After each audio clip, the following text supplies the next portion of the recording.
Hey y'all, I'm Ashley Nicole, and today I have a very special co-host, Brittany.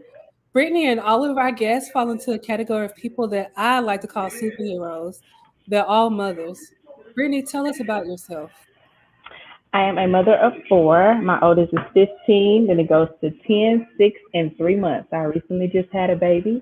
I own my own tax preparation company. I am a real estate agent, and I am a life insurance case manager. So I live a hectic life with a lot of hectic kids at the same time. However, I make it work.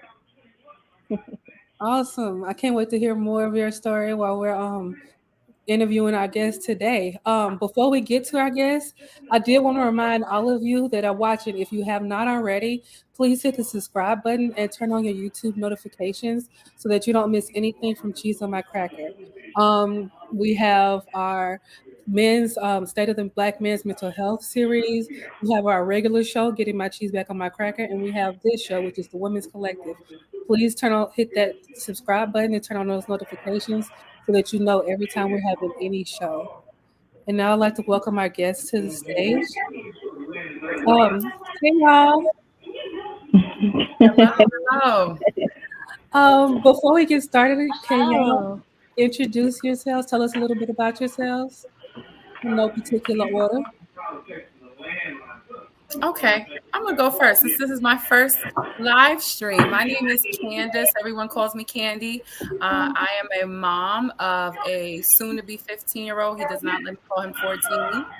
He lives in Florida with my ex-husband and his stepmom. I recently started my own LLC, which is called the CLC, which provides virtual administrative services to startup companies, nonprofit orgs. I also work full time for New York Urban League, which is a Harlem-based nonprofit, and I volunteer for a dope nonprofit, the Royalty Project, and do a bunch of other stuff. But I'm here. I'm excited and ready to go. Thank you for having me. Thank you. Thank you. Hello, hello. My name is Rabia Duncan. I am the founder of The Mommy Grind. I have two beautiful babies, an 8-year-old. I always have to pause when I say eight because she thinks she's 16, eight, almost 9-year-old daughter, and a 3-year-old son from New Jersey and recently moved to Georgia a year ago. You know, a lot of people ask, like, did you move for a job? Did you move for opportunities? And I'm like, no, I just moved for a fresh start in a new state, doing a new thing. And the journey has been interesting. You know, we've come out of COVID, or I think we're still in it, right? But the journey has been interesting. I'm really excited to be here today to talk to other moms and share some of those experiences. Awesome. Awesome. So that leaves us with our latest and greatest, Nia. Good evening, y'all. Happy summer. My name is Nia Hooper Mason. I'm the founder and chief affirmation officer of Lovejoy Originals. We are a sustainable clothing brand that creates premium essentials that inspire. I am a mother and love steward to 8-year-old triplets, Noah, Cole, and Amaya. My original Lovejoys and the inspiration for my brand. I'm excited to be here. So thank you for inviting me into this circle of beautiful women to talk about our wellness practices and journeys, and to also share about our mamahood journey. Awesome, awesome. I'm so glad to have all of y'all here. One of the reasons that I'm excited about this episode is because I'm genuinely interested in mothers and wellness. You all do so much. Like I said, y'all are superheroes. I want to kind of get into what it is that um each of you do a lot. What is it that you do? How did you get to the point of where you were helping people as a mom and you decided that your mission aligns with being a mom?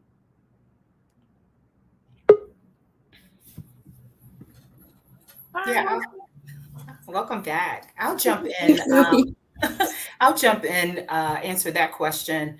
So again, I'm the founder of the Mommy Grind, and the Mommy Grind started as a Facebook group almost 6 years ago. We're going into year 6, and during that time, I was a new mom, and I love being a mom, but I love working, right? But in that time, I felt alone in my journey. So what got me through some of the feels and the emotions of this battle between working a lot and being the best mom, I had 2 other good friends who were that had just had children. One was a single mom, one was getting divorced. So the 3 of us, 3 different situations, but we were all, like what I say, crying in the bathroom, right? We were tortured by wanting to live our best lives and have careers, but we are responsible for these little beings. So I said, I know we're not the only ones. And I found 100 friends, family, and started a Facebook group to talk about the journey. But in the beginning, all I cared about talking about was motherhood and work-life balance, or this thing that we call work-life balance. And nobody wanted to talk about that. Everybody wanted to talk about, what is the solution? What is the solution on how do we make it all work? And it wasn't until a mom asked a question about breastfeeding, and then the group took off. So we went from 100 moms to 46,000 moms across the globe. And the common theme is you are not alone. So in this space, everyone is sharing their experiences, their fears, their doubts, their confusion, everything in this safe environment. And, it has helped me a lot, because even though I created this space, that's almost like my Google to find the solution. So I'm really proud of what we've created. I think that's how I met Miss Nia, right? She's one of our members, and has been in our community for many years. So like I said, I'm really proud of the space that we've created. And what it unveiled was that mental health was probably the number one challenge that moms, have been experiencing. And even though we have this safe space, no one was willing to say, I'm struggling, or raise their hand and say, I need help. So this year, every year we come up with a new theme around motherhood, and what the needs are. But this year we're really focused on mental health and saying it's okay to feel all the feels. And you have a group of women that I always say, I bet you $1 there's one other mother that's going through what you're going through. So that's how I was able to merge, my experience and create a community of like-minded women across the globe.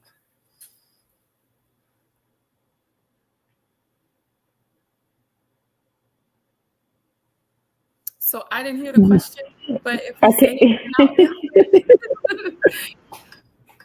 I wanted to ask, so you all are superhumans, and you also are super involved in everything that you do. What is it that you did? What was it when you got to that point where you decided you were going to be super and be a mom? I think I'm still on my journey. Honestly, every step I take is a step to make myself proud, and ultimately my son. 3 years ago, I decided, well, my ex-husband and I both decided that it was in both of their best interests, and mine as well, for him to live with him full time. So I currently am transplanting to Georgia, but at the time I was living in New York, and his father lives in Florida. And that was the hardest decision I had to make as a mom, but also know that it was the best decision, because I had to give my child a chance to be with his dad and develop with his father. We were separated very early in our marriage and in my son's life. And he was always an active dad, best dad that he could be. So I would be remiss to not allow my child the opportunity to live with him. He's established, he owns property, he drives a couple cars, and, I'm in the South Bronx. And it didn't make sense to me. And, against a lot of people's advice, oh, you're going to let this boy live with this man? No, I'm going to let him live with his father, because he has an opportunity to bond with him and grow as a person outside of New York City. And it's going to add to him being well-rounded and just being a cooler kid.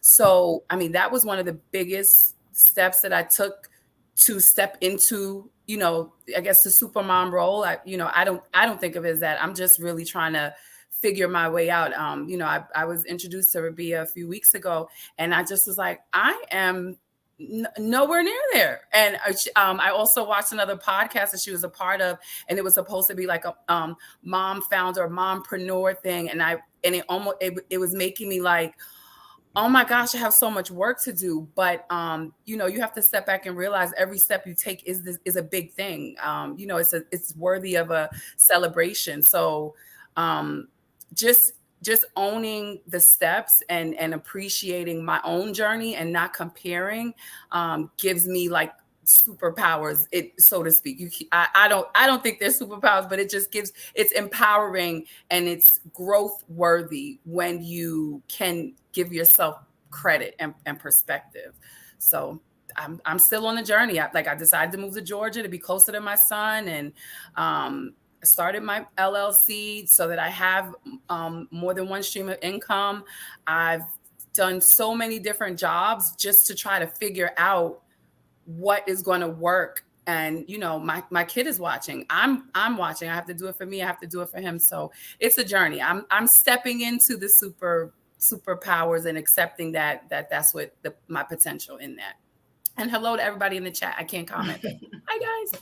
Well, Candy, I have to add something really quickly. I met your son, I think 2 or 3 weeks ago. Oh, yes, you did. He is amazing. Thank you. And you talk about superpowers. You have raised an amazing son.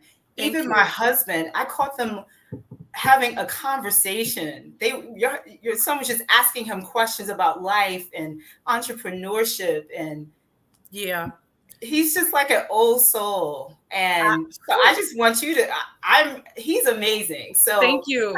Thank you. I forgot you guys met at the barbecue. Oh, thank you. That means so much. Amazing. I said, if my 3-year-old is anything like him when he's a teen, then, I'm betting on that. He's you. Amazing. Yeah, it was tough letting him go, honestly, because he was like, I just said my trump card, with all my struggles and, me trying to get stable, I'd be able to take him someplace and just let him go. And people would be like, wow, look at that young man. So that was even a thing, to let him go and then have to stand in my own humanness. Like I had to be a human being. You're a mom first, but when your kid doesn't live with you, it's you. I'm single. I'm here, by myself, and it's like, who am I as a person separate from his mom? But I'm trying to balance. A fine job with him. But thank you. That means so much. Shout out to Omar. I think I struggle between work mom. I can't give up work. Like I feel like if I give up work, I'm their support. And if I give that up, then where's the support going to come from? Because I don't know how to allow someone else to take that role as far as when it comes to my babies. You have a line and you have a line have their cubs. I'm hovering over those kids. So I'm still trying to find a balance in between working mom and like regular mom. It's a struggle every day because I'm super, super busy. But I don't care if I got an hour or 30 minutes to give them. I'm gonna try to give them something within that day. So it also causes a lot of mental stress on you too, because I went through postpartum within struggling with my kids. So, and a lot of women don't realize when they're going through it, because you feel like, oh, I'm fine. I'm just going through the motions, and you're not fine. You really don't know until you're breaking down and you have an issue and you like, where's all this coming from? And then you realize later, all this coming up from built up stress that you had, that you held in, that you didn't talk about, that you dealt with, that you covered up. As women, I feel like we cover up a lot of stuff. We don't directly deal with the things that are in front of us sometimes, and we kind of make it to where everybody else around us is okay, and we kind of suffer in silence. And that's the thing as women that we do every single day, and especially as a mom. There's those things we do on a daily basis. Think sometimes we don't have the strength to get up in the morning and make breakfast. We don't have the strength to get up and look pretty today. It's just not in us today.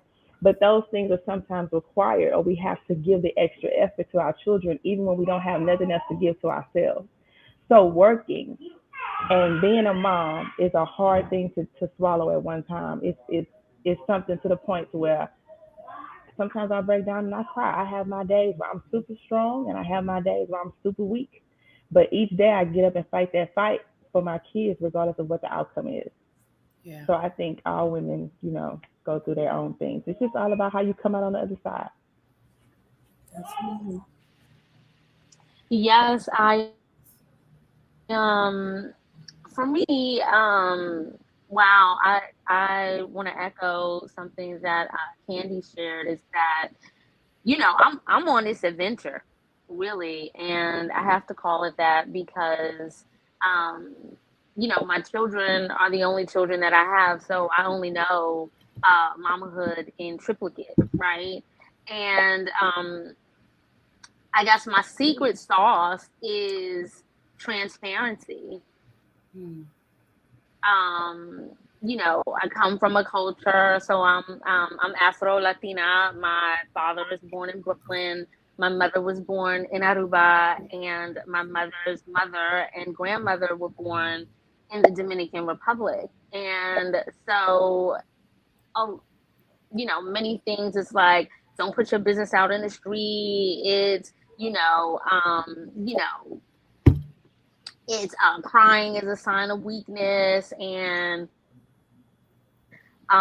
essentially, like, if we don't talk about it, we don't have to deal with it, right? Mhm. And so I'm really, I love quoting a lyric, and so I'm very much, Biggie style, kicking in the door, waving the 4-4, like I'm gonna talk about my feelings.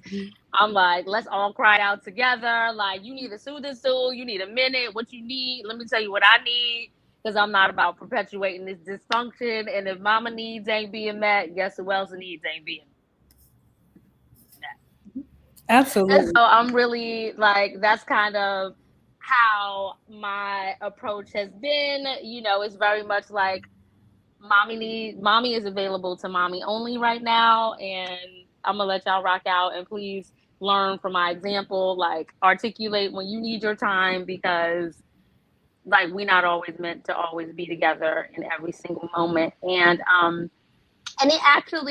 it was a challenge for me to get to that place, right? I definitely experienced postpartum depression. I had no idea that that's what I was actually experiencing, like to the extent that I was actually having, I was calling them mini meltdowns because I have an affinity for a play on words. And my therapist was like, yeah, no, you're having anxiety and panic attacks. And I was like, oh, is that what's happening?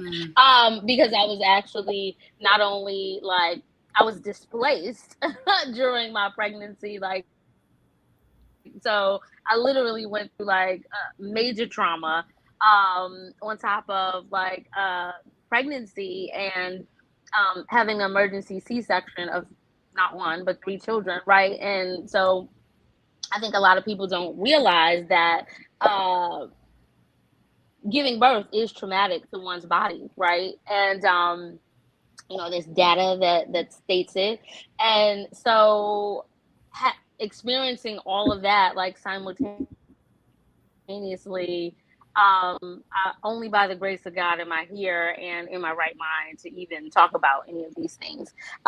So yeah, for me, it's really about tapping into my voice and being honest and transparent about what I'm experiencing, what I'm feeling, and kind of articulating and packaging that for understanding that within myself, sharing that with my husband as well as my children, right? And really modeling and demonstrating that this is our relationship, and we have to have a safe space where we can talk about what we're experiencing, what we're feeling, and what we need, right? Like in those moments. And sometimes just quiet moments by oneself, or just apart from the collective, to kind of refuel, restore, and get back to one center is what's necessary. So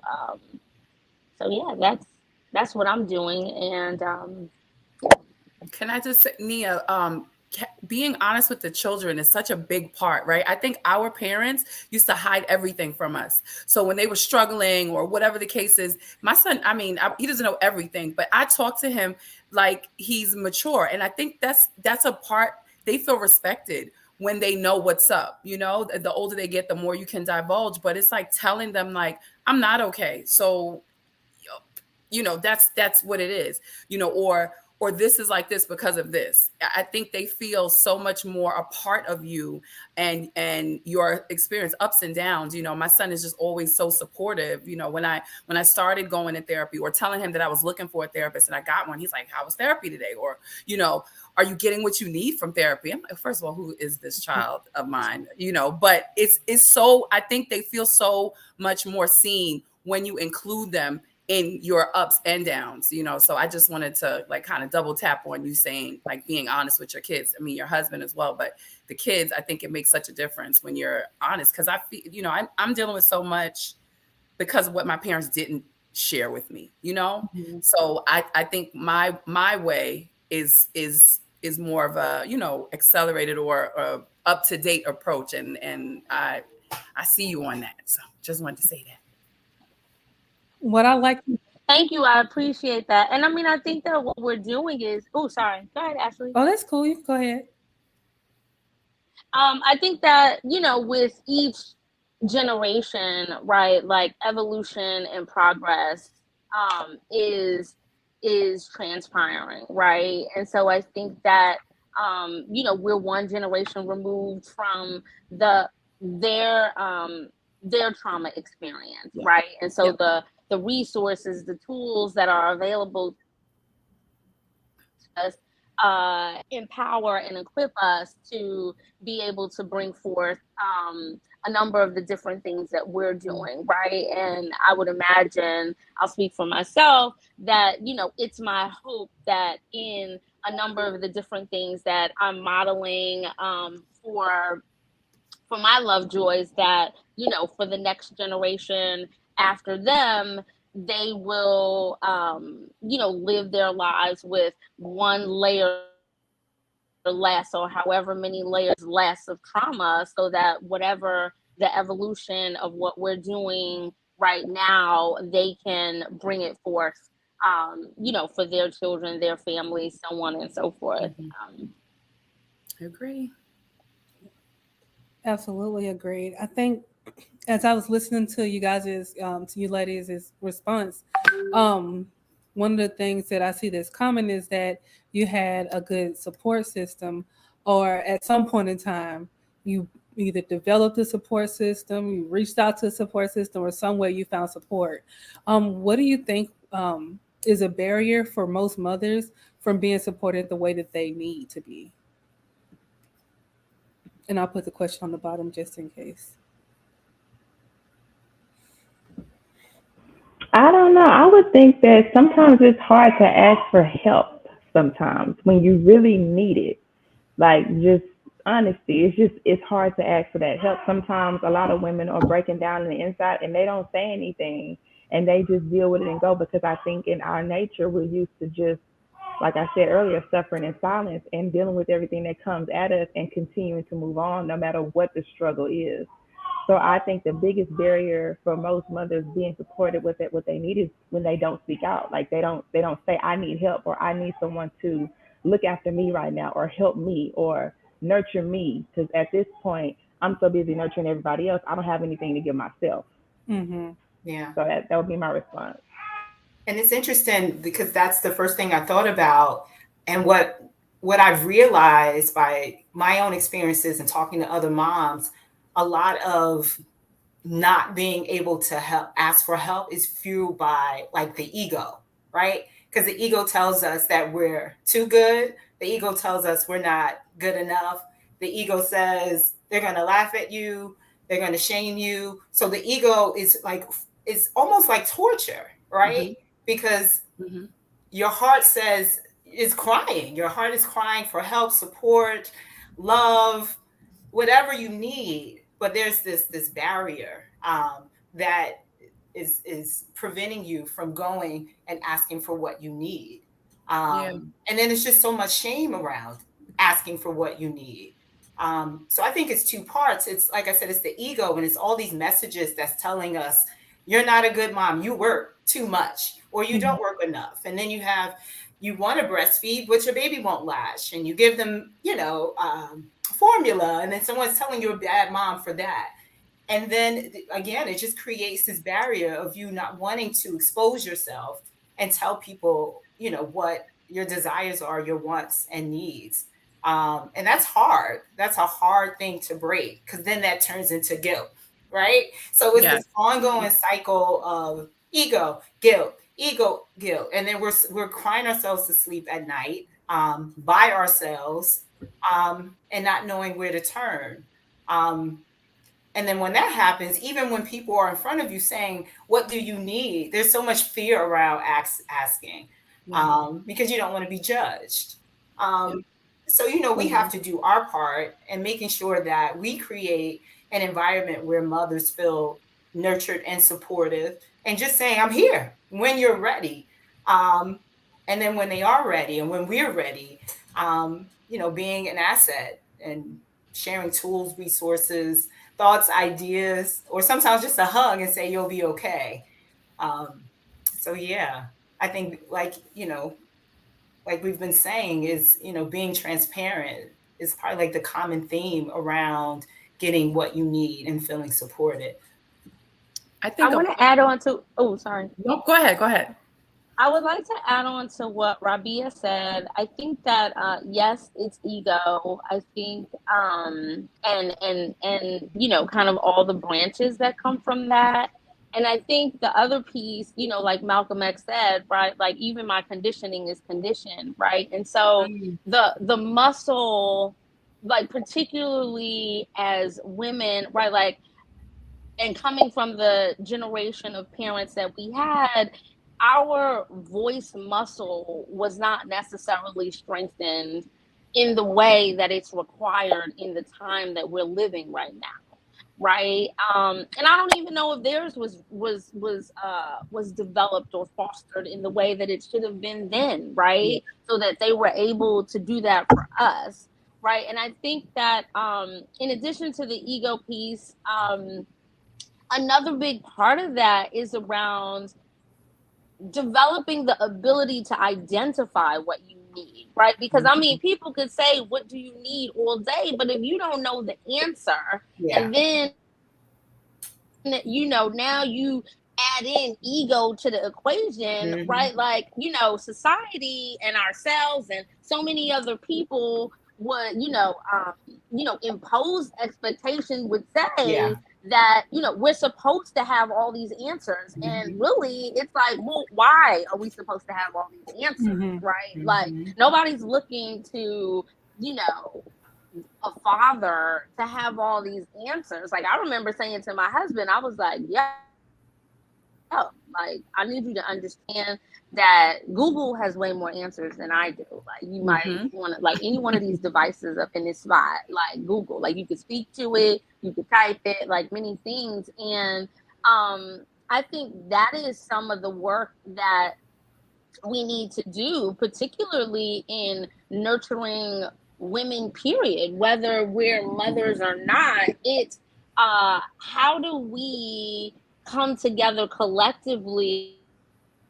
to empower, to foster and develop that muscle to say, this is my needs list, right? Like, and I think the other piece of that is being, all the words, being strong, being powerful, being a thought leader, being a woman, being a superhero, right? Whatever our needs are and what they've been, they're second nature to us. So we're not really uber intentional about thinking what our needs are, because at the drop of a hat, when we have one or have some, we're the person feeling it, right? And our expectation isn't, or our first thought isn't to seek someone outside of ourselves to fill that need for us. So now when someone comes asking us what we need, we're not necessarily equipped to answer, right? So it's like that requires some work, right? Like, and that's a need, like in your personal life, in your business or your professional life. in your mamahood journey, like so many different spaces, because what the needs are at any given moment could be also very different, Mhm. or they could be the very same, but variants of one another depending on the space in which the need is most at the moment. Yeah, I think you guys have said similar things, but I'm gonna go back to me personally. What's tough for me, like what's the barrier for me is seeing how successful other people are around me, or other women, moms, wives, and knowing that maybe I felt like I felt short, so I need to just figure it out on my end because they're um projecting a level of success, and maybe they're having their own struggle, but their packaging looks a way like where it's all good. So I'm like, okay, well, I got to figure it out too, and not knowing if they're asking for help, they may be comfortable asking for help. Another thing that's a barrier for me is maybe having had asked someone and not getting the Mhm. help, so it's like, well, you know what, that was the person I was comfortable asking. So now I'm must not supposed to have the help. I'm probably supposed to figure it out since this person didn't do it, or no one's coming to me and just kind of giving me what they think I need. Mhm.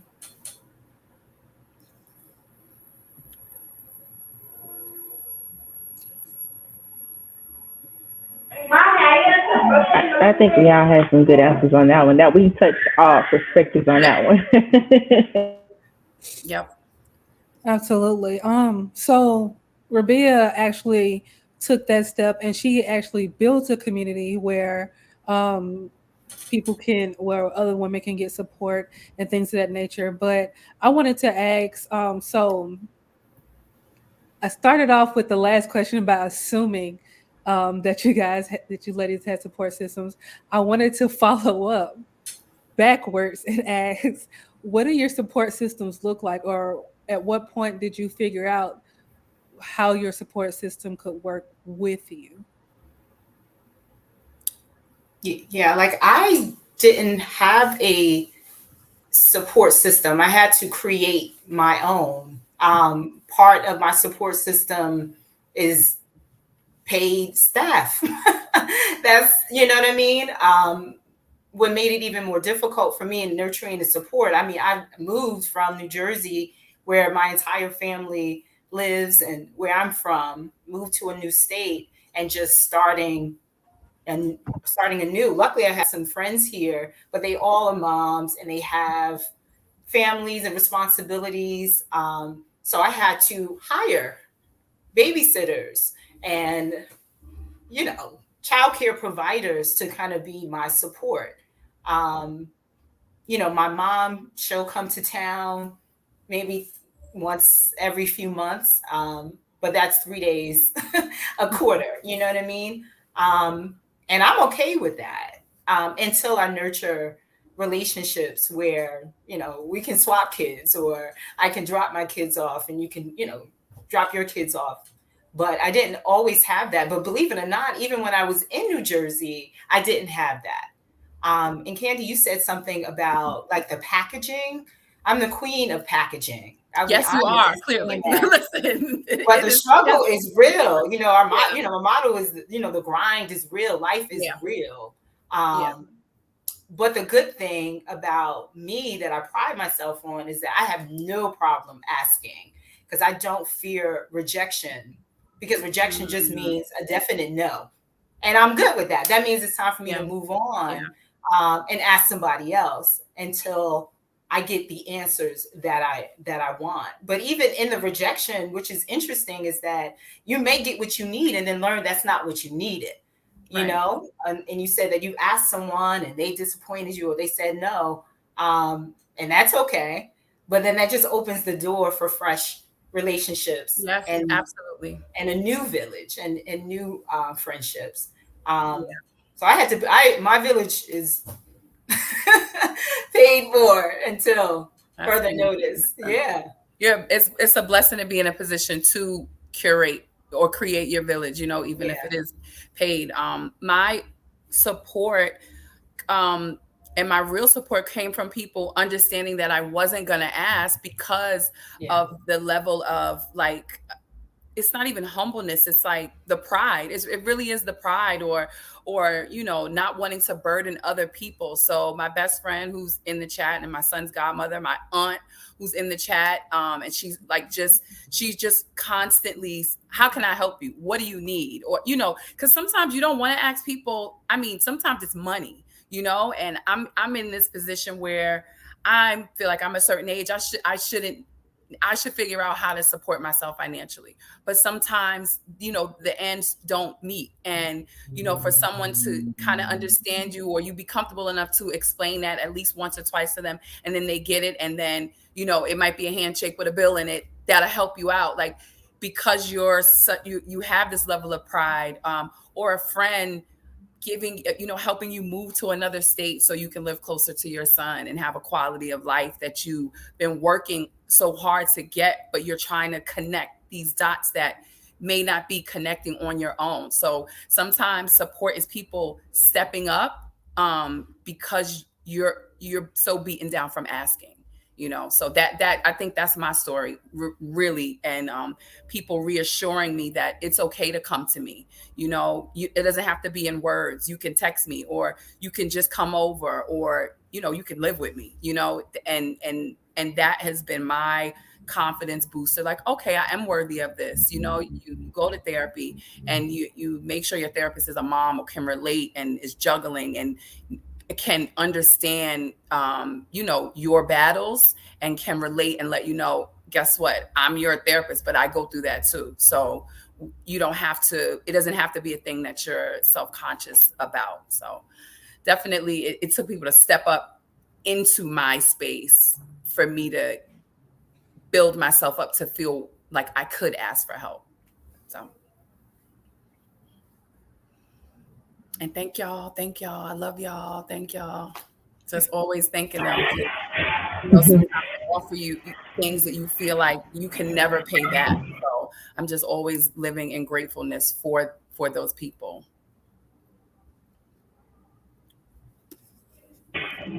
And then sometimes those people anticipate your needs, right? There was Yes. a year where I wasn't working, and thank God for my husband and his support and him holding down the fort. But I had a friend who gifted me with therapy because she knew I needed it. I didn't ask for it, but she knew I needed it, and she paid for it. And so sometimes, Nia, you said something great. Sometimes we can't even articulate what our needs are. Right. But if we can be that support for someone and anticipate what they may need, they may say, no, sorry, I don't need it.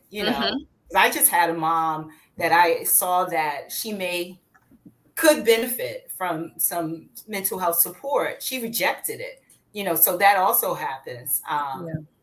But that's all. It's always great to, have people around you that aren't afraid to say, I know you don't know, but let's take a shot at it.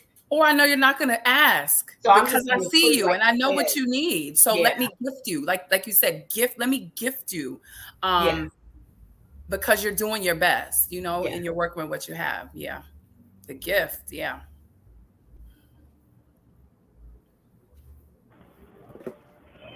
As a mom, what generates guilt for you guys? I don't want to go first. I know for me, working generates guilt for me. It generates a lot of guilt because I am so busy. I'm busy all this weekend. I'm off from my day job, but I still have real estate on the weekends. So I have to make, like today, even after our podcast today, if I have to go see an 8:30 showing at the movie theaters and open my eyes for another 2.5 hours, that's just what I have to do to make that time because I'm so busy all the time. And then tomorrow night, I got to squeeze in time to go celebrate one of my husband's friends' birthday. So even though I have an open house all day and I got other showings all day, I still have to make that time to where everybody is a part of my life at all times. So I suffer with a lot of guilt from the way I work, but I had someone ask me a serious question, and the question was, what are you willing to sacrifice to be successful? And I said, my sacrifice stops once I lose my husband and children, because then I have nothing else to sacrifice for. So that was it for me. So as a mom, that's my struggle.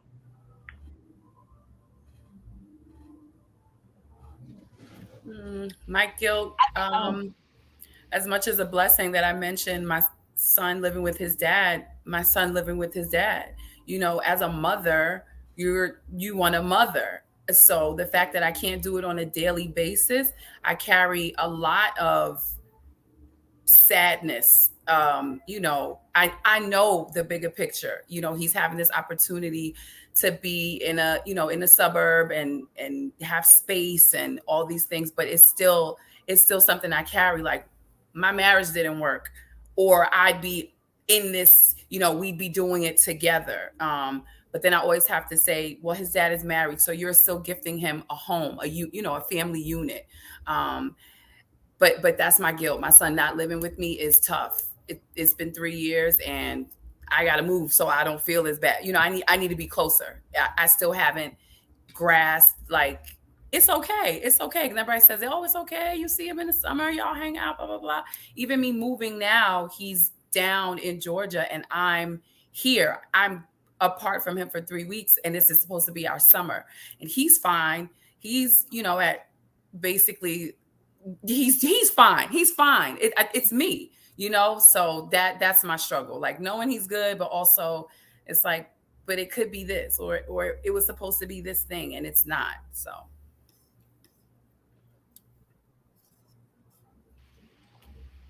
I think for me, where the guilt comes in is when I'm reactionary to things as opposed to responsive, right? So, one of my children, Noah, shared with me, I think a week or two ago, but recently, that he's like, "Mommy, you yell a lot," right? And I was like, "Okay." Right. And even that, like, takes some, and I was like, listen, again, with the transparency, I was like, okay, I received that. I hear you. Thank you for sharing your feedback. And then we had a conversation. We talked through that. And I was like, okay, so let's talk about when mommy yells. Like, what's happening? Right. Like, I'm like, am I just waking up in the morning out the gate yelling? Like, what? Because for me, society would have us believe that, we as women, we as mothers are supposed to be these perfect beings, and we're supposed to have it all together. We're supposed to make the right decision all the time.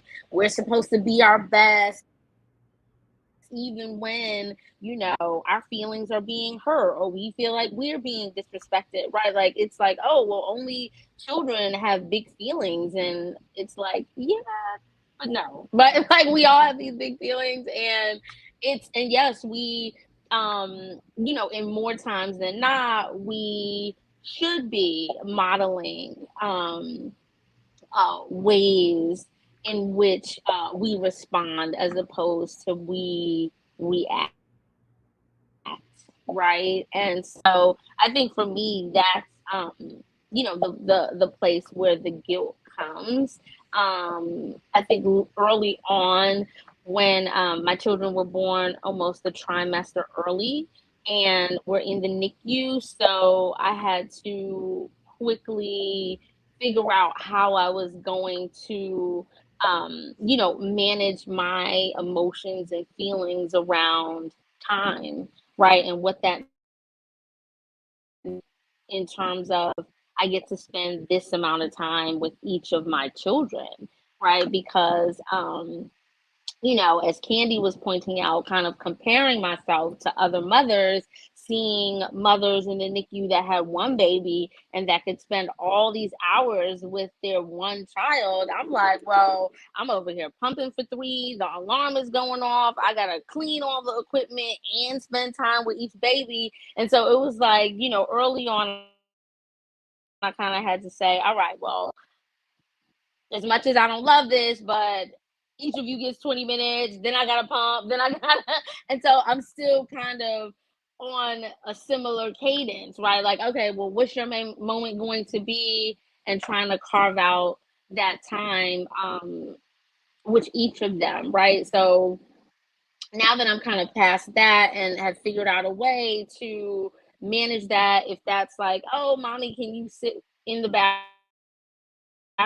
with me while I take my shower and we talk? Or mommy can, let's sit in the kitchen while you're preparing a meal and we talk. Or, whatever the scenario may be is, um, and we talk about how they're feeling about different things. But I guess, again, um, it's really that, right? Because I try my best to not physically discipline my children, and be very intentional about talking things through with them, because in my mind I'm like, it's a challenge for me to say to my children, keep their hands to themselves, and I'm not doing that, right?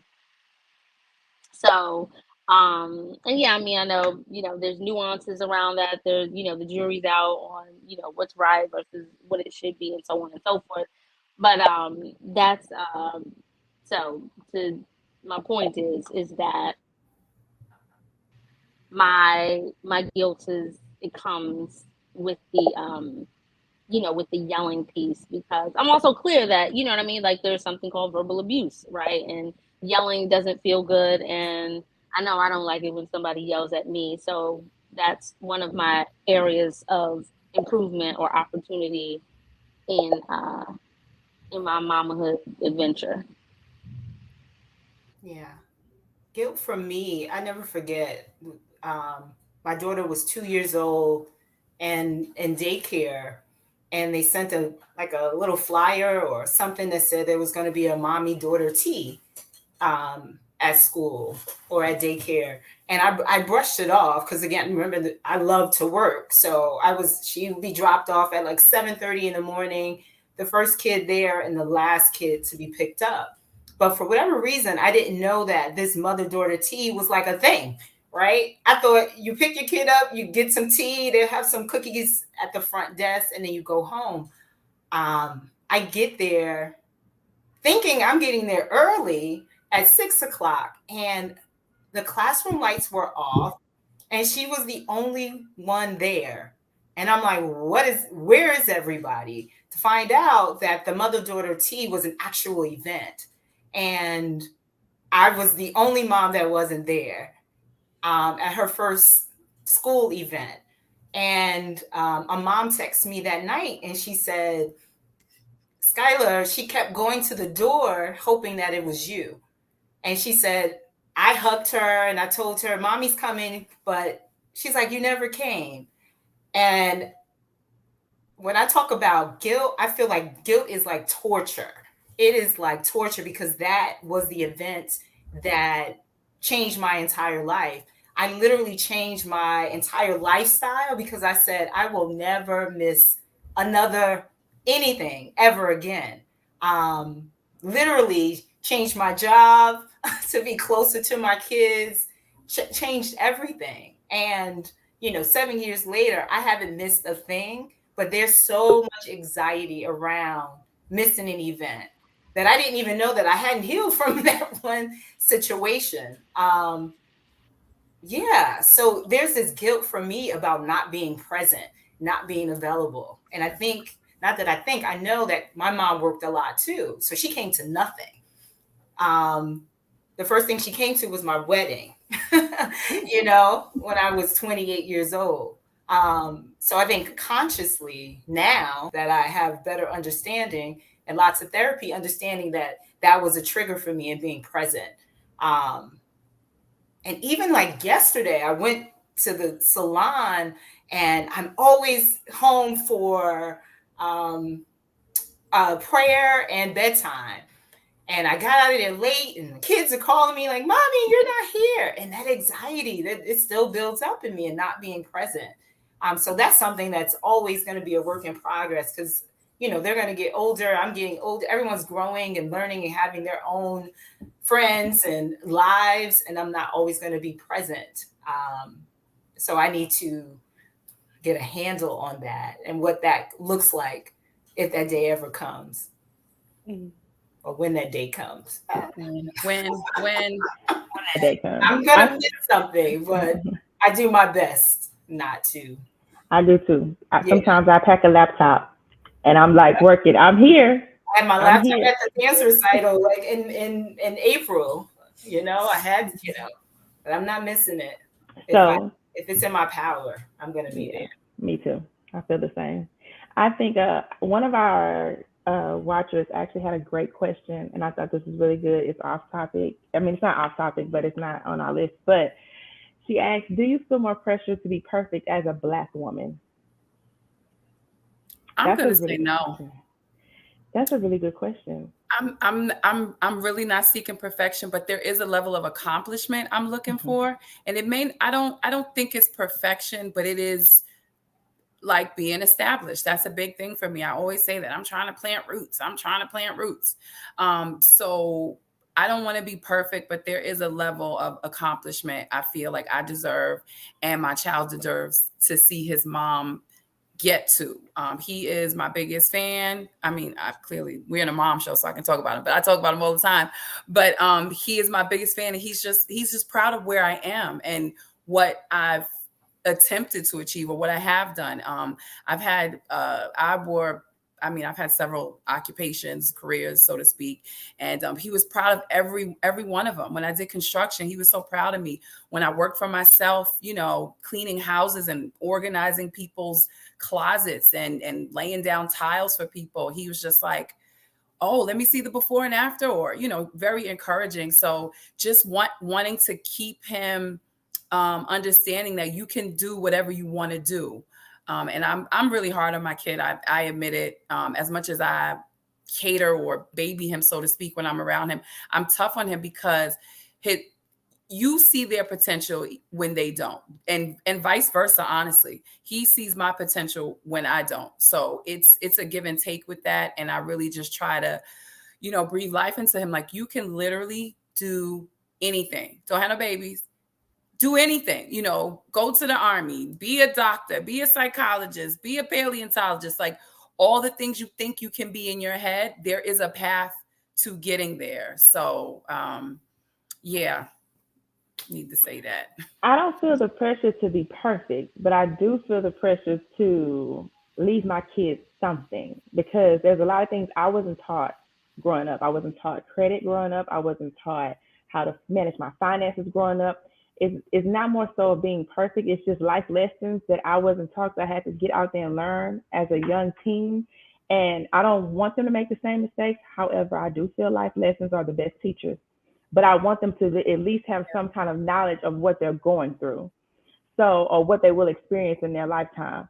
So I wouldn't say perfect, but I would want them to experience things that I wasn't taught. I need to teach my kids about finances, because finances rotate this world. Whether people choose to agree with it or not, credit is king. A lot of people don't know how to budget credit cards. How to, we 18, we get credit cards, we max it out. We think that's what it's supposed to do as kids. And then we become in our 20s and we like, oh, we want a car loan, we want a home loan. It's like, well, you got all this debt. So it's like I want my children to be aware of debt. I want my children to be aware, and that could come from the fact that I have an accounting degree. So I kind of think that way now at 35, and I wasn't thinking that way at 18. So when my son graduates, I have a 15-year-old. So when he graduates when he's 18, I want him to be financially stable credit-wise, as far as me teaching him only to use less than 30% of his credit card, or anything, managing a bank account, anything that I can teach my son for the real world, because I'm not promised to him always. So I want to be able to prepare my kids that way. And it's not a shortcut, right? It's like kind of like a cheat code. Like, it's listen, I did this. You don't want to go this way. You don't want to go. Don't max the credit card out. Right. Your second week in college and never pay it. No, and not pay it. And don't not pay it. Right. Because I know you're tired of eating ramen noodles. I was tired of eating ramen noodles. But hey, I can't eat cheddars and chilies every day. I had to understand there is a financial budget. And hey, if there is something that I want, I need to work for it. Everything is not going to lay on my lap and be given to me. I have to work for the things that I want.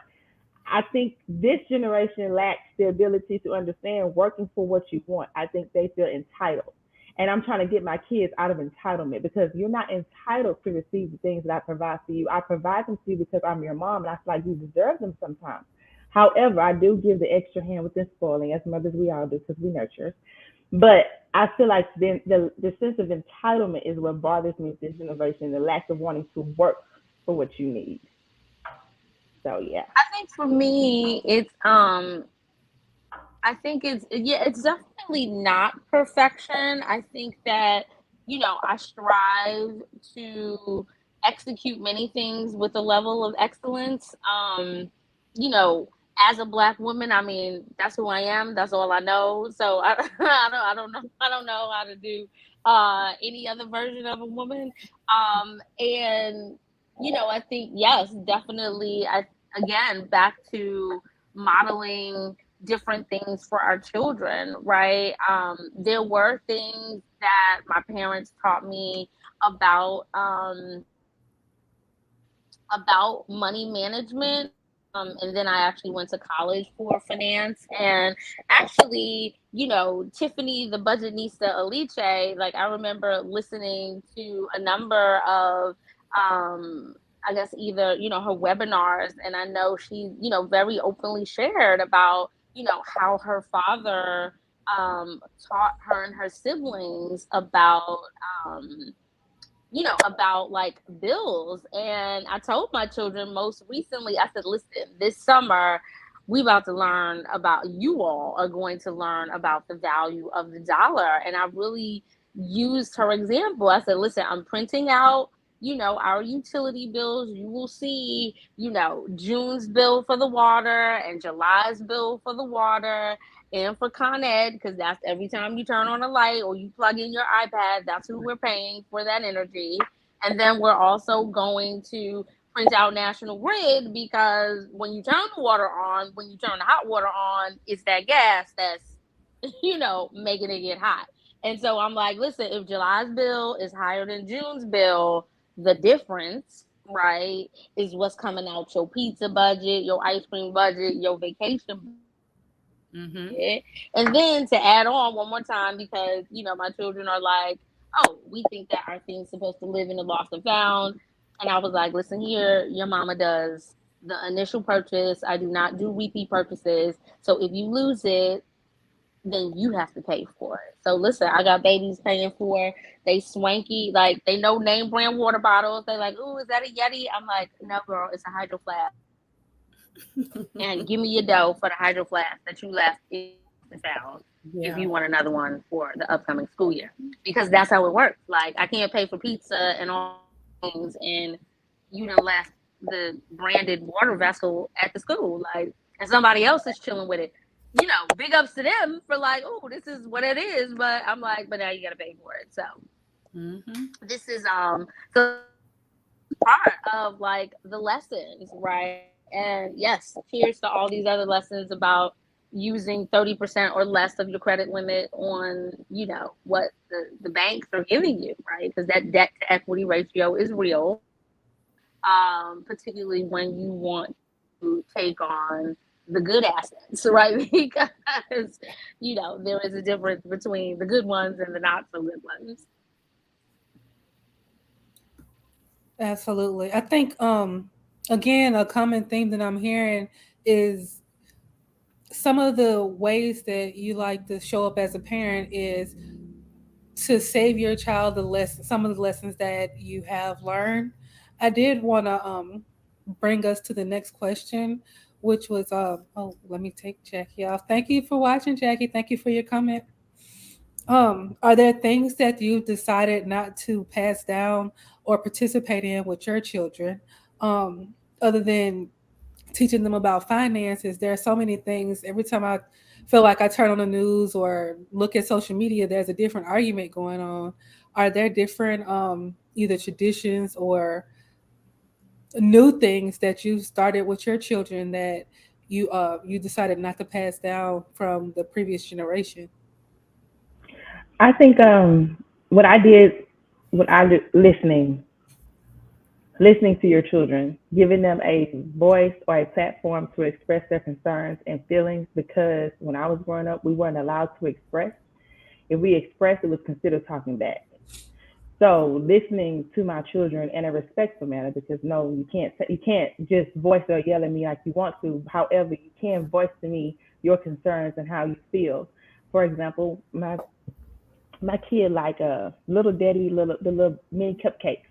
So I used to buy them all the time for my 11-year-old.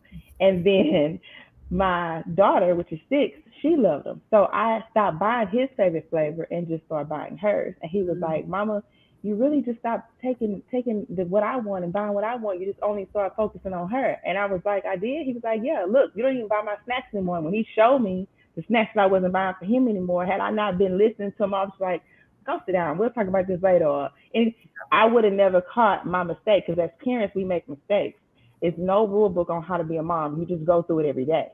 So I think listening is a big thing when it comes down to your children, and understanding how they feel and being open and transparent with them as well. Yeah. I agree. I was just going to say, like we have one rule in our house, literally one rule. And the rule is that you have to try everything and anything once, right? So what I try to instill in my son and my daughter, particularly my daughter, is that she can do anything and everything. So anything she wants to try, it's a yes.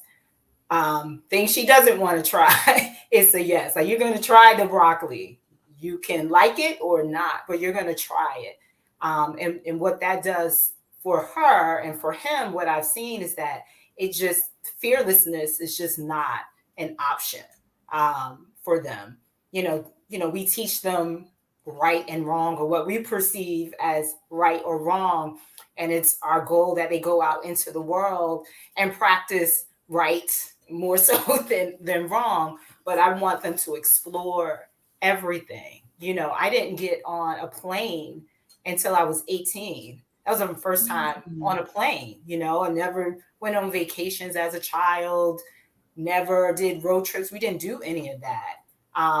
So that's important for, my children to experience things, not just from my exposure, but from anything that they see that they think is interesting. My daughter's she's in dance. She tried gymnastics. She was a slimer for a while too. They all did the slime. Yeah. I mean, she's had a job as a slime ambassador. So that's what it is for me. It's just being fearless and just trying everything. We weren't given that option growing up. It was like, you stay in your safe space of Newark, New Jersey. I could ride my bike from the front of the house to the corner, turn it around, and come back. There was no exploration growing up. So that's important for me as a grown woman, as well as for my children. Explore, be fearless and unapologetic in the things that you want to try and learn. Yeah, I think mine is a combination of Brittany's and Rabia's exposure, like just letting them do stuff. I hike as an adult. I always wanted to play in dirt and figure out how to hike. And I think that's why I did heavy construction, because I'm like, I want to be in the elements, and I want to be outside and figure these things out. And I think there was a level, I won't say my dad sheltered me, but there was a level of like, this is the things you try and this is the things you do. Whereas like my son, I like science. Okay, we'll get you on a science program. Come hiking with me. You've never hiked. First hike, 5 miles. Did it. Loved it. Like you said, flying on planes early, exploring. But with Brittany said, giving them a platform to speak. I really try to listen to my son. I do get in my moments where this is back talk. That's back talk. But, in calmer, more ideal times, I'd like to hear him speak and hear his perspective, because they do feel respected. I think I said that earlier during another discussion, another question. But I think it really makes a difference when you listen to them, when you let them say what they say and speak on your level, or have a one-on-one, and they get comfortable and they feel comfort to be able to express themselves. So combination of both, definitely exposure, and then giving them a platform to speak and respect them and listen to them, for me. And I Yes, yeah. sorry. Yeah. No, I was just gonna say, and I don't think my parents did that for me. So that, that's answering what did you decide not to pass down? That I'm the parent, you're the kid. This is respect. It's like, no, we are both human. I need to give you that as a human being. You can have an opinion or a platform too. So that was it.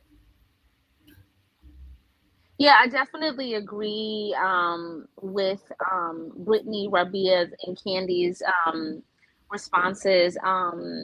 And so the things that I've decided not to pass down um, is um, is uh, is by way of giving them agency or greater agency at an earlier age, and that power of choice, right, within a framework, within a curated framework, right? Mm-hmm. So I know for me, my mother was very particular about what I wore to school. Like, it was like I had to wear skirts or dresses Monday through Thursday, and I could only wear pants on Fridays. And because of her upbringing, like, denim was considered for poor people, so I couldn't wear it. And I've consistently loved denim for as far back I can remember. Like, whenever I had a choice, I'm like, let me get all the jeans, right? And I'm still that way. And so, and then I know my father was very much about, like, you can't waste any food, and you got to eat everything on your plate. And, I'm an only child, so I was, just at the table, like, we doing this or we doing this? Because I'm not eating it. Like, I'm fine. And so really we've made it, so those are like the places where I felt that from a very young age, they could have, this is where we could develop and foster agency and the power of choice kind of within like a curated framework, like, kind of like A/B testing. Would you like this or would you like that? Right? Because it's like, in my previous life, I was a buyer and costume designer and stylist. So, I know a thing or two about selecting clothing that works well for an individual. And so, and then we make that a whole experience, right? And so now it's like, okay, well, let's look on your device. Like, what do you like from this? But even before I show that to them, like, I hit all the favorites, and then I'm like, okay, you get to pick from this. So now it's like when it's here, right? You get to pick. So from very early on, I think from like 3 or 4, it was like, okay, let's take your clothes out for tomorrow. Or even when the clothing arrived, it's like, oh, let's have a fitting. Let's try on all your things. And so that's kind of how I incorporated like some of my prior work experience into, these individual times and moments with my children. And so they have agency in that. I remember my son Noah at 4, he's like, no, mommy, I only want dark denim skinny jeans, like super specific. And to this day, like, he's like, that's what I want to rock with. My other son is like, I want the ripped denim. I'm cool. I could do light and medium rims. Like, very specific, and even with the food. So, we're like, okay, what do you like? Their thing now is what. So if I say, oh, what are we having for dinner? They're like, what are the options? So even just being able to have that type of conversation, like, one of my children's like, my favorite is sushi. I don't think I was talking about sushi at 5. I don't even know how old I was when I first had sushi. But this is so to the point of like experience and exposure, right? Being able to do this with our children and what that means of them being conversant, right? It's like they can ask the question, well, what are the options for dinner? What are we having? Or can we have X, Y, and Z, right? Being able to develop that and foster that also is about, developing their voice, that voice muscle to lead with the things that they want and ultimately the things that they need, or eventually the things that they need.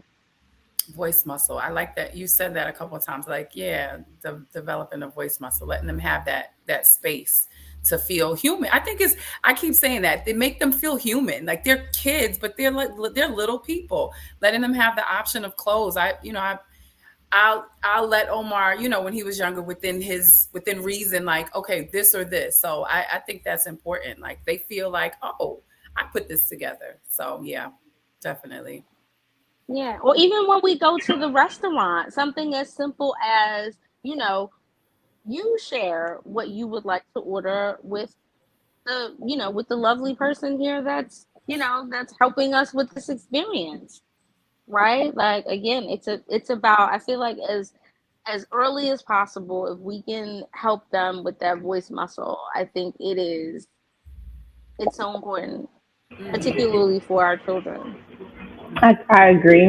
Many women find themselves being single or solo mothers and dealing with the desires of love, heartbreak, and divorce. What sort of advice would you give to a mother fighting through these situations at this time?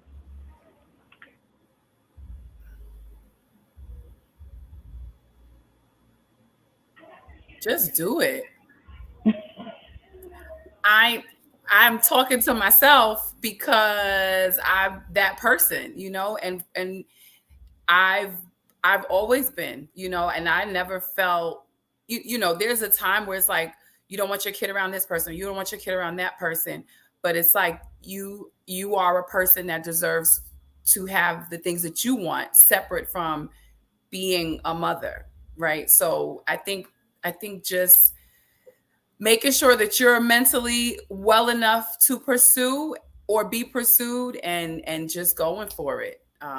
I'm off and on with it. Sometimes I'm like, oh, I want love. I want somebody to love me. And then I'm like, I'm wearing a long dress. Don't look at me. I'm not ready. So it's like, you have to just do it, be mentally prepared, and, have your ducks in a row as much as you can, or be working towards it and just go for it. That's from experience. I say I went through a divorce too. So I would say make sure you have healed completely before you bring that toxic behavior into your new relationship if you do want love after a heartbreak. Because sometimes you don't realize the barrier that you bring into your new relationship when you have that situation. When you're doing it, you don't know what you have going on or what you're fighting within yourself. So I say heal or try. Yeah. I'll add, I haven't experienced romantic heartbreak, but I've experienced heartbreak with friendship, right? My best friend committed suicide 2 years, 3 years ago. And that was my soulmate. She was my soulmate. She is my soulmate.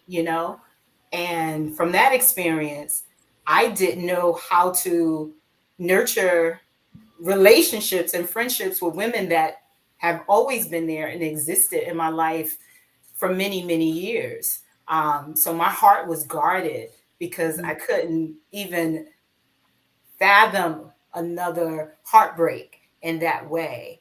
And that was probably the first time I actually had to go to the community that I created and be transparent and be vulnerable and say, I'm hurting and I'm sad and I'm lonely. And it's still a struggle to this day. So, whether you lose a friendship because of loss or, you know, journeys, you go into different journeys, and you're trying to love again. I read something today, was really interested in saying you can be happy, hurting, and healing at the same time. And I was like, wow, that sums up what I'm experiencing now because I still mourn her loss and a lot of loss from COVID and all of that. But I'm happy and I have joy and I'm healing. And I go to therapy and I talk and I share my feelings in safe spaces. Um, so the healing, that's the foundation. That's the key message that through any heartbreak, you got to be healed. But it's a journey. You don't say I'm healed. Woo! Right. It's ongoing. Right. And that's okay. Yeah, I agree. I think it's a combination of the things that you all shared. I definitely think it's healing. Um, I definitely think it's also it takes courage and vulnerability to to make that decision, right? And I think also that you can that heartbreak can happen in all different forms, right? Like heartbreak can happen within your marriage, right? And so I still think that that requires like the healing and courage and vulnerability, right? And I think it also involves an element of identifying what it is that you need, to heal and be courageous and vulnerable, and what that looks like, sounds like, and feels like um, for the person or the parties involved.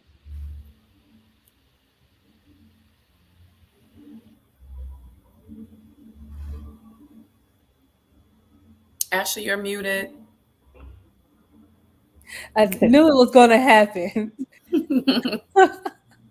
So I wanted to come to our next question, which was going to be so in conversations with each of you preparing for this episode, we talked a little bit about a few different things, but overall, what are some things that you do for self-care, and or do you do it when you need it, or is it part of your routine? I would have to say therapy is mine. That's mine. Definite self care. I will run that insurance bill to the ground for therapy. Because that's a safe place where you can truly be honest and say exactly how you feel with no judgment, and guidance with how to work through all feelings that you feel or feelings that you didn't even know you felt. They're able to help you maneuver through those. So therapy is definitely a self care thing that I think I do a lot. And uh, I would have to say like even shopping is therapy for me. Finding something new is therapy for me because you feel how you look. So you when you look how you feel, but whatever, whichever way it goes. But those are things that help you be able to feel good about yourself and give yourself confidence whether you had a bad day, whether just that day, mommy day, it just wasn't a good day. I'm just sick of these kids today. Like today, these kids are working my nerves.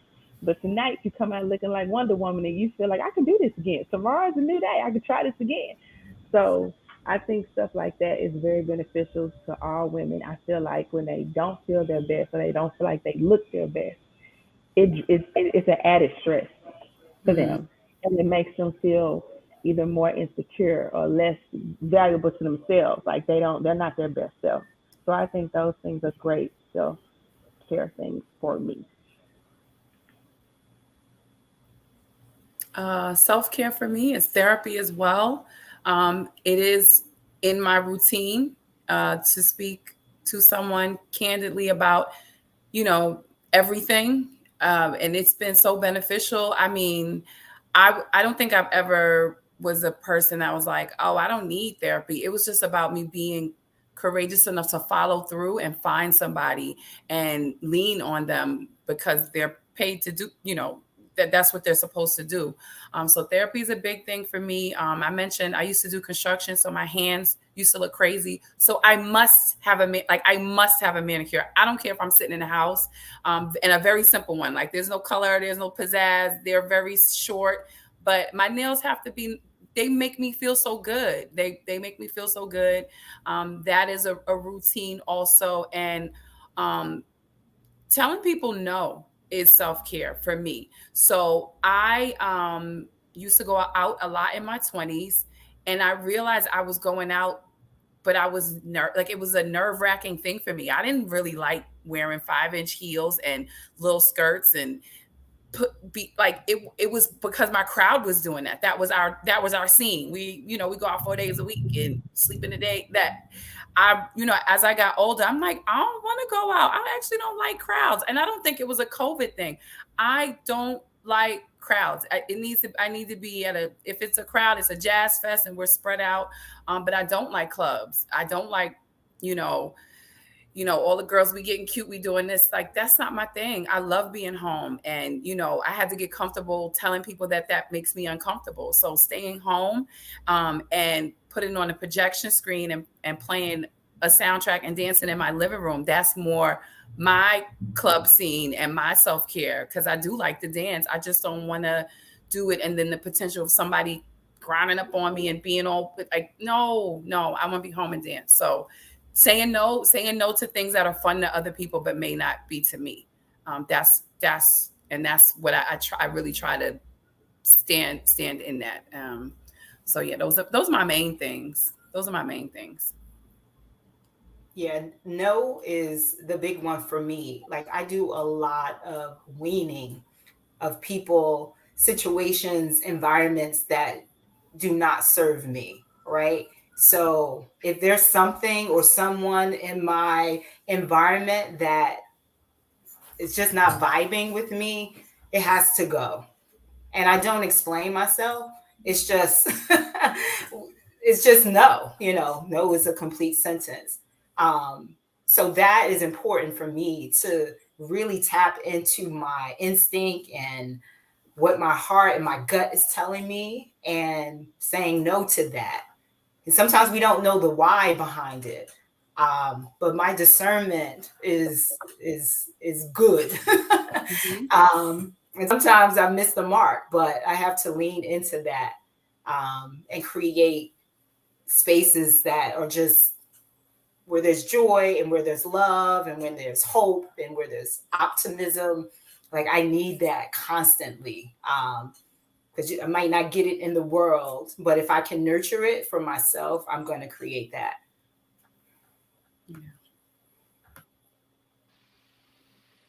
Yeah, therapy is my self-care. I have a standing appointment weekly, and I think quiet time. I'm an only child, and we have a intergenerational living situation right now where both my parents are with us, and myself, my husband, my children. So there are a lot of people, and that's a lot of energy, day in and day out, and it's a lot of people that require energy from me. So being able to have that quiet time for myself is critical. It's really imperative for me to kind of refuel and restore. And sometimes that looks like I'm taking a nap in the middle of the day, because I'm like, I done listened to a lot of people talk to me and download on me about all the things that they needed to download about, or I cared for, 6 people. Like, I remember telling my therapist, I was like, homie, I'm the emergency contact person for 6 people. Like, let's talk about that. Okay. So my self-imposed timeouts for my quiet time is necessary for me in terms of self-care. And I have to say, a lengthy, uninterrupted shower is definitely my self-care. Like, I mean, no one knocking on the door or busting in or all the things. Like, it's talk about happy, happy, joy, joy. Like, that is, now getting all three on the same day, man, listen. Good Times was not only a show.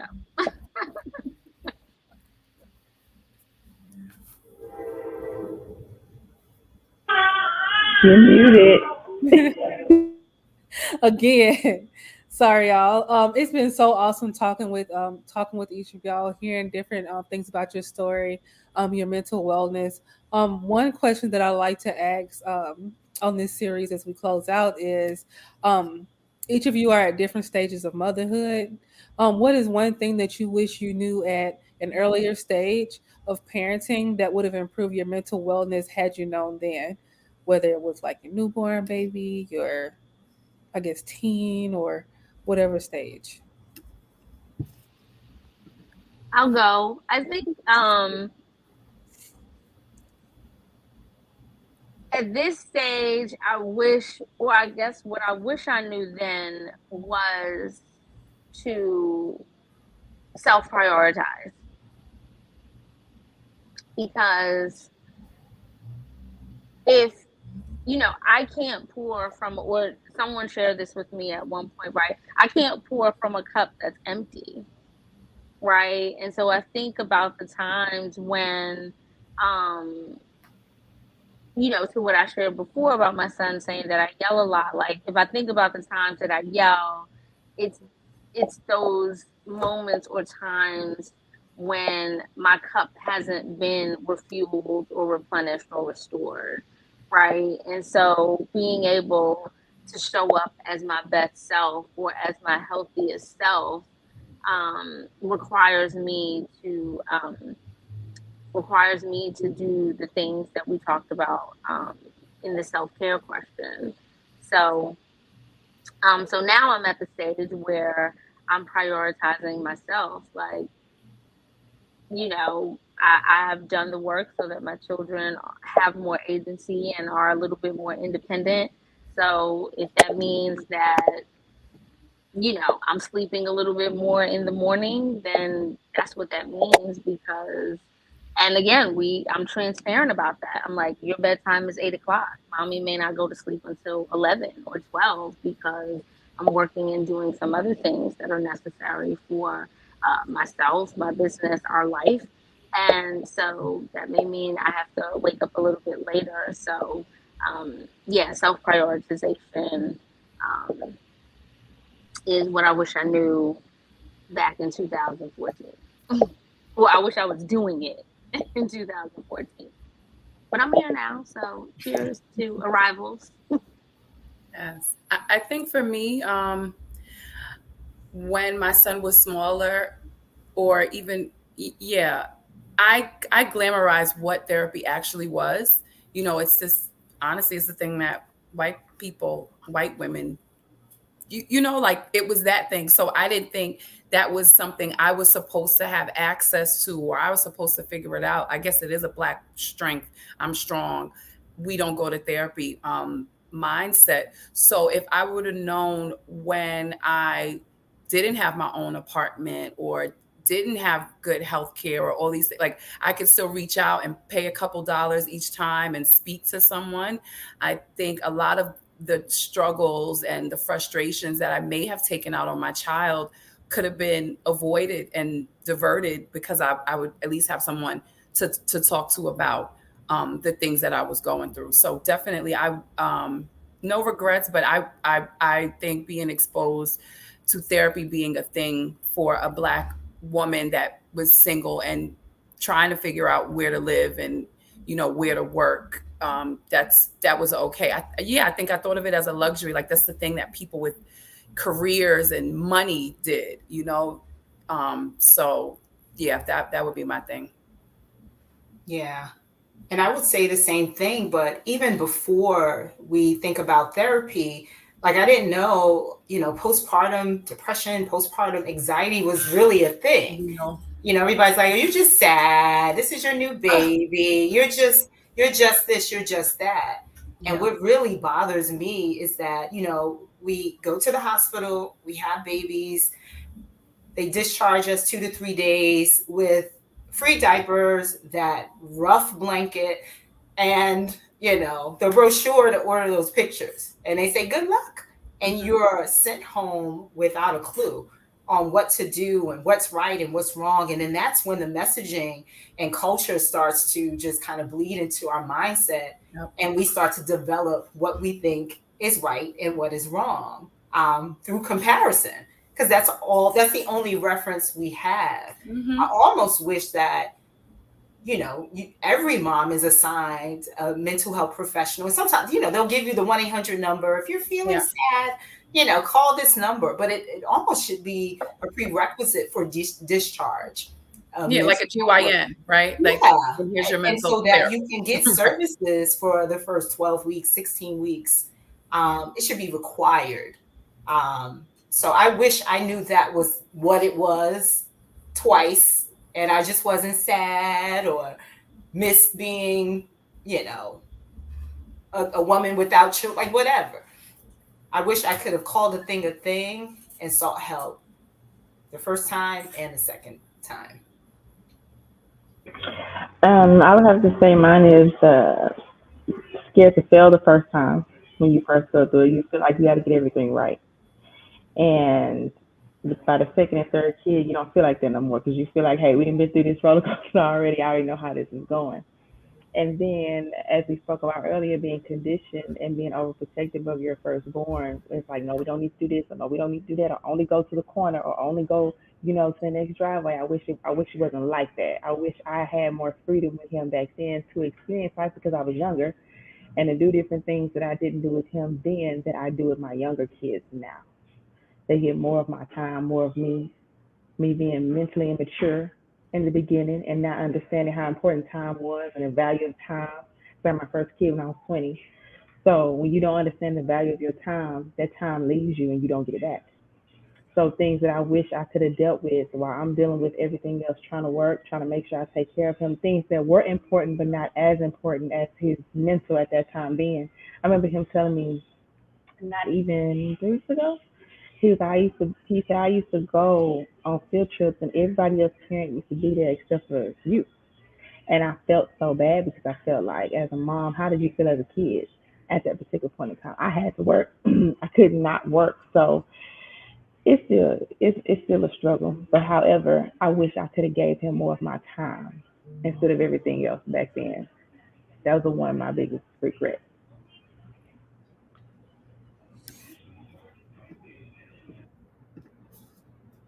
Okay. Well, thank y'all so much for that bit. One last thing I want to make sure everyone that's watching, if you have not, please like and subscribe. Turn on those notifications if you're on YouTube. If you're on Facebook, go on over to the Mommy Grind. That's Rabia's platform for moms, and there's so many resources. There's community, there's everything there. I promise you. Just listen to her talk about it. I wish I was a mommy so I can go in there and get me some help and get me some help soup, what I like to call it, and just get all the resources that I can get. And after you're done there, go ahead and go to Lovejoy Originals. Nia has the cutest collection of affirmation wear for the babies. And if you need any kind of assistance, we're going to provide you with the link because Candy's starting up this business. She's got all this stuff going, and she's here for you. She's on her grind as well. And y'all heard all of Brittany doing. I can't even keep up with all of them all the time, but she doing them. And we're going to provide those links as well for her tax business, her real estate, her what else was it? Licensed insurance agent. Yeah. She's already doing it. Ladies, if there was there anything that I missed, anything that you wanted the audience to know? Don't be so hard on yourself. If you fail, it's okay. Learn from your mistakes and keep going. That's the only thing I have to say. Yeah, I'll add, when failure just means that you actually tried. It's evidence. Yep. Keep pushing, keep going. I'm talking to myself, but stop comparing. Your wins.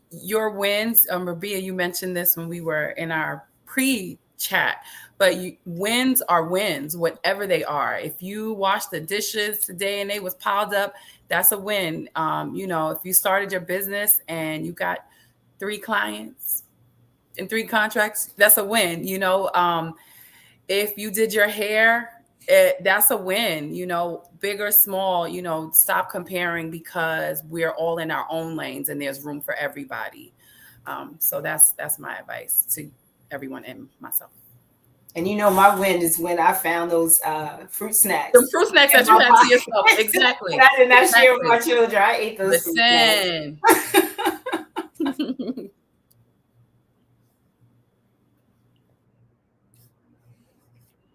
Of it. Okay.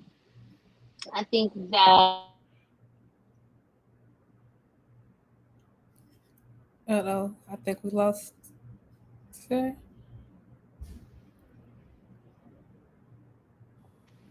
Okay. You're Yeah, back. are you still there? Yeah, I'm still here. I would say that, listen, um, you are the only version of yourself. You are only you, and you get to create your playbook, right? So, um, experience is the best teacher, as we know. And honestly, if we consider that, um, it's not necessarily about failures or losses. It's more about lessons. Like, what's the lesson in this, or what's the learning in this, that can be used in your toolbox, or in your playbook. So I say, listen, be open and receptive to the learnings and the lessons. And your secret sauce is you. There's no other mama like you. So, like Burger King, have it or do it your way. I'm not promoting Burger King. I'm just saying I like the line. So cheers to their marketing team. Absolutely. And one last thing, too late. Well, it's not too late. As we're getting ready for the fall cycle of the Royalty Project, if you have children ages 10 to 14, please head on over to the royaltyproject.org. Register your children for the fall cycle. It is a enlightening, enriching experience, and I think every child. It needs to be a program that's in all schools. But until then, I can just tell y'all to go on over there and register. Um, I'd like to thank each and every one of our guests. I thank y'all for giving y'all time to meet me before the show. I thank y'all for giving y'all time to come on the show, talk, share your life experience, your advice, and just be your whole authentic selves. I thank y'all so much. I thank everybody for watching. And that's it. That's all we got for y'all. We'll see y'all next time on the the Wellness Collective. Bye, guys.